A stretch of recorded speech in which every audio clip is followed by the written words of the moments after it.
Hello everyone, good afternoon. आज हम छठा पाठ देखेंगे भगत सिंह के पत्र। तो देखिए, इस पाठ में भगत सिंह द्वारा लिखे गए पत्रों पर यह पाठ आधारित है। और ये जो भगत सिंह है, इन्होंने समय समय पर जेल से अपने जो हितैषी है ना, जो उनका हित चाहते थे, उनको क्या लिखे हैं? पत्र लिखे।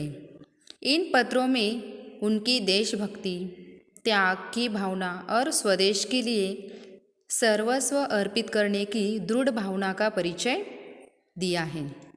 तो इस पाठ में ऐसे 3 पत्र दिए हैं।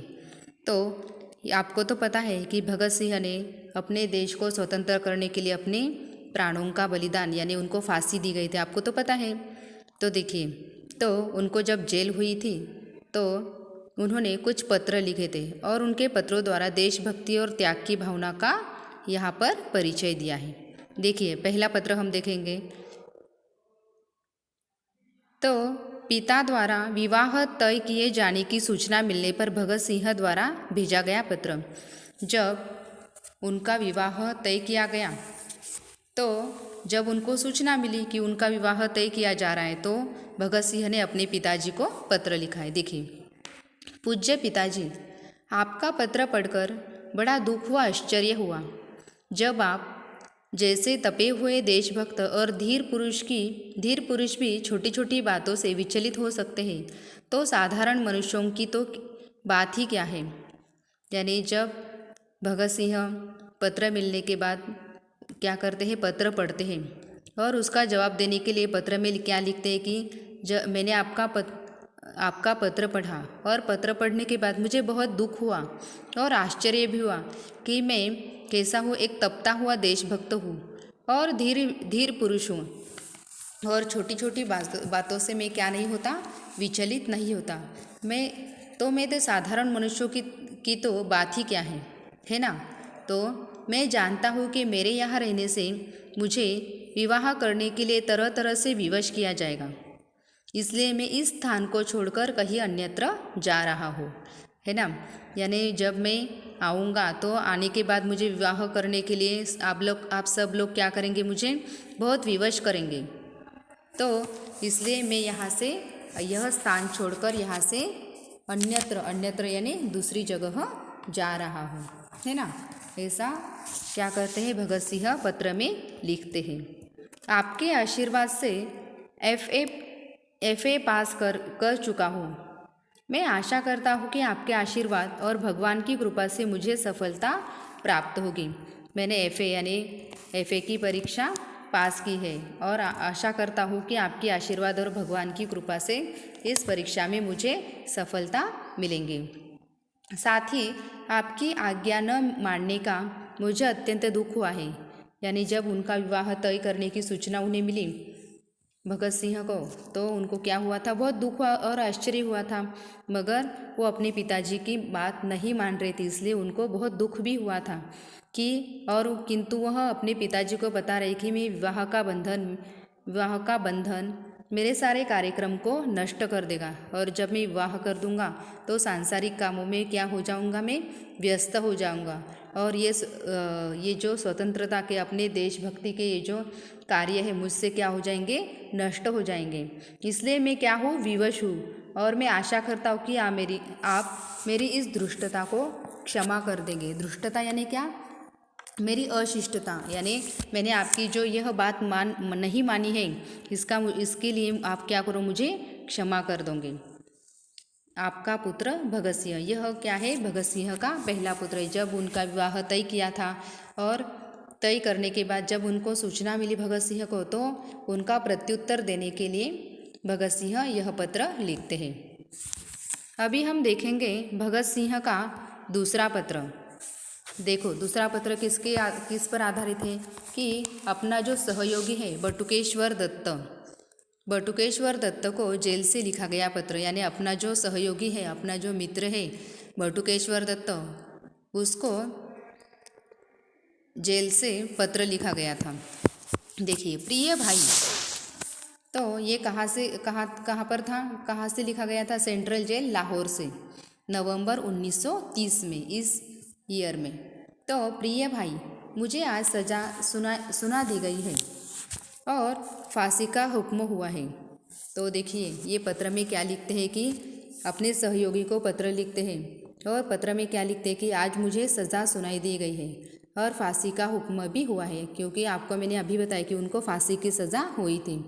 इन कोठरियों में मेरे अलावा फांसी का इंतज़ार करने वाले बहुत से मुजरिम हैं, है ना।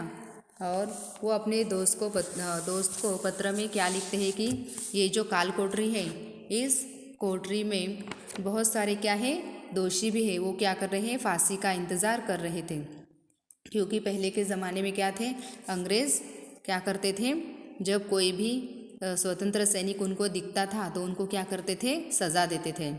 तो अभी पत्रों में यह बताते हैं कि मेरे जैसे और भी क्या है, मुजरिम है, दोषी है, वो क्या कर रहे हैं, फांसी का इंतज़ार कर रहे हैं।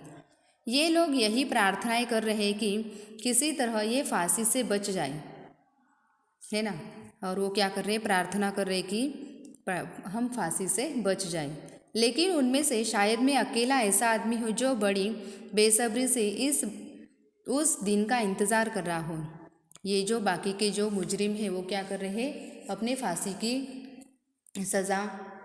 की सज़ा से बच जाए, इसलिए क्या करें, भगवान से प्रार्थना करें। मगर मैं एक अकेला एक आदमी ऐसा हूँ वो जो बेसब्री से इस दिन का इंतज़ार कर रहा हूँ, जब मुझे अपने आदर्श के लिए फांसी के तख्ते पर चढ़ने का सौभाग्य मिलेगा। क्योंकि मैंने ऐसा कोई गुनाह नहीं किया है, मैंने क्या किया है, एक अच्छा कार्य किया है, इसलिए मैं फांसी के तख्ते पर चढ़ने का मुझे क्या है, इस बात का सौभाग्य मैं मानता हूँ। मैं खुशी से फांसी के तख्ते पर चढ़कर दुनिया को दिखा दूंगा कि क्रांतिकारी अपने आदर्श के लिए कितनी वीरता से कुर्बानी दे सकते हैं। और वो अपने जो सहयोगी हैं बटुकेश्वर दत्त, उनको पत्र में क्या लिखते हैं कि मैं खुशी से फांसी के तख्ते पर चढ़ जाऊंगा और दुनिया को यह बता दूंगा कि मेरी फांसी से लोगों को यह संदेश मिलेगा कि जो क्रांतिकारी है वो अपने आदर्श के लिए कितनी वीरता से कुर्बानी दे सकते हैं, है ना। और यह भी बताते हैं कि मुझे तो फांसी की सज़ा मिली है, मगर तुम्हें क्या है, उम्र कैद है। और वो अपने दोस्त से क्या कहते हैं कि मुझे तो फांसी की सज़ा मिली है, मगर तुम्हें क्या मिली है, उम्र कैद मिली है ना। तो तुम जिंदा रहोगे और ज़िंदा रहकर दुनिया को यह दिखा देना कि क्रांतिकारी अपने आदर्श के लिए सिर्फ मर नहीं सकते, बल्कि जिंदा रहकर इस हर तरह की यातनाओं का मुकाबला भी कर सकते हैं।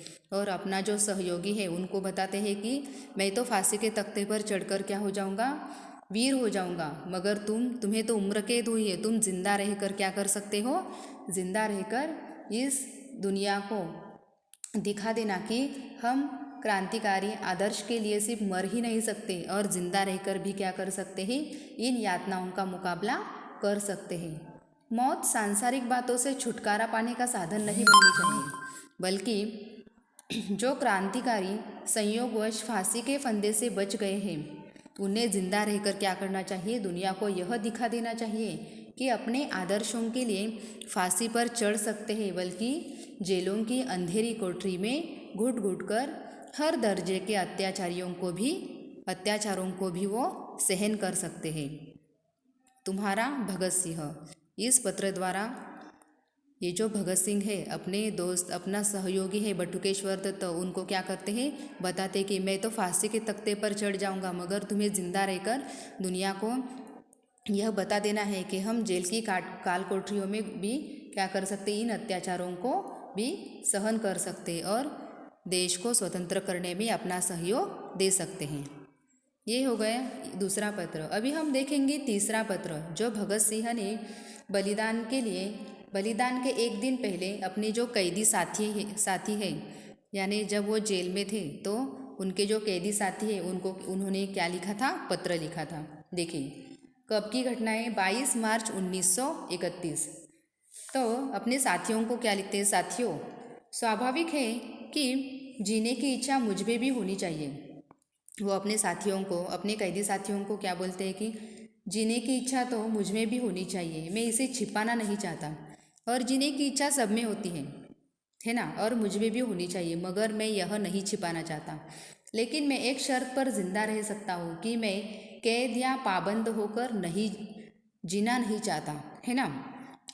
यानी मैं कैद होकर, यानी इस अंग्रेज़ों के गुलाम होकर मैं पाबंद होकर जीना नहीं चाहता। मेरा नाम हिंदुस्तानी क्रांति का प्रतीक बन चुका है और मैं क्या हूँ, एक हिंदुस्तानी क्रांतिकारी हूँ। और क्रांतिकारी दलों के आदर्शों और कुर्बानियों ने मुझे बहुत क्या कर दिया है, ऊंचा उठा दिया है।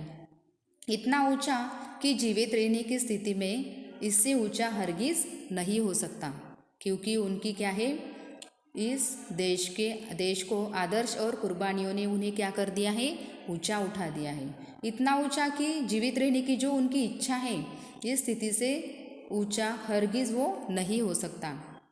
और आज मेरी जो कमज़ोरियाँ जनता के सामने नहीं है, अगर मैं फांसी से बच गया तो वे जाहिर हो जाएंगी और क्रांति का प्रतीक चिन्ह मध्यम पड़ जाएगा, है ना। मध्यम यानी क्या, धीमा। अगर मुझे फांसी की सज़ा से मैं अगर बच भी गया तो ये जो क्रांति का ये जो प्रतीक है, यानी बाकी जो क्रांतिकारी है उनके लिए मेरा ये जो प्रतीक क्या हो जाएगा, धीमा पड़ जाएगा या मिट भी जा सकता है। लेकिन दिले रेना का ढंग से हंसते हंसते मेरे फांसी चढ़ने की सूरत में हिंदुस्तानी जो माताएं हैं अपने बच्चों की भगत सिंह बनने की आरजू किया करेंगी। अगर मैं अपने क्रांतिकारी दोस्तों को क्या बताना चाहते थे, साथियों को यह बताना चाहते थे कि जब मेरी कुर्बानी जाएंगी तो ये जो हिंदुस्तानी जो माताएं हैं अपने बच्चों को क्या करेंगी, भगत सिंह बनने की आरजू करेंगी, है ना। प्रार्थना करेंगी कि तुम भी भगत सिंह जैसे क्रांतिकारी बनो और अपने देश को क्या करो, इन अंग्रेज़ों से छुटकारा पाने के लिए अपनी प्राणों का बलिदान दो। और देश की आज़ादी के लिए कुर्बानी देने वालों की तादाद यानी क्या, संख्या, और अपने देश को आज़ादी देने वालों की संख्या इतनी बढ़ जाएगी कि इस क्रांति को रोकना साम्राज्यवाद या तमाम जो शैतानी शक्तियाँ हैं, जो अंग्रेज़ी शक्तियाँ हैं, उनके बूते की बात नहीं होंगी, है ना। यानी वो कम पड़ जाएगी और हमारे देश को स्वतंत्रता मिल जाएगी। हाँ, एक विचार यह भी मेरे मन में आता है कि देश और मानवता के लिए जो कुछ करने की हसरतें यानी इच्छाएं हैं, और मेरे मन में क्या इच्छा है कि अपना देश और मानवता के लिए मुझे कुछ करने की जो इच्छाएं हैं वो मेरे दिल में थी, है ना, मेरे मन में थी। और उनका 1000वां भाग, और उस इच्छा का जो 1000वां भाग है वह क्या नहीं हो सकता, पूरा नहीं हो सकता। अगर स्वतंत्र जिंदा रह सकता है तो शायद इन्हें पूरा करने का अवसर भी हमें मिलेगा और अपनी हसरत पूरी कर सकता है। इसके सिवाय मेरे मन में कभी कोई लालच फांसी से बचने का नहीं आया। मैं फांसी से बचने के लिए कभी भी इस अंग्रेज़ी सरकार से मैंने ये नहीं किया, और मैं इस फांसी के दिन का इंतज़ार कर रहा था। और बाकी के जो क्रांतिकारी मेरे जो साथी हैं उनको यह तादाद मिल पाएंगे। मुझसे अधिक सौभाग्यशाली कौन होगा। आजकल मुझे स्वयं पर बहुत गर्व है। ये अपने पत्र द्वारा अपने जो कैदी साथी हैं उनको इस पत्र के द्वारा वह बता रहे हैं। अब तो बड़ी बेताबी से अंतिम परीक्षा का इंतज़ार है, और यह जो मेरी अंतिम परीक्षा है उसका मैं बेसब्री से इंतज़ार कर रहा हूँ, और कामना है कि यह और नज़दीक हो जाए, और यह जो मेरी परीक्षा है वो क्या हो जाए, बहुत ही नज़दीक आ जाए। इसके लिए मैं बहुत कामना करता हूँ, बहुत बेसब्री से इसका इंतज़ार कर रहा हूँ। आपका साथी भगत सिंह। ये पाठ अच्छे से पढ़ लीजिए और अच्छे से समझ लीजिए, और शब्दों के अर्थ अपनी नोटबुक में लिख लीजिए। Thank you very much.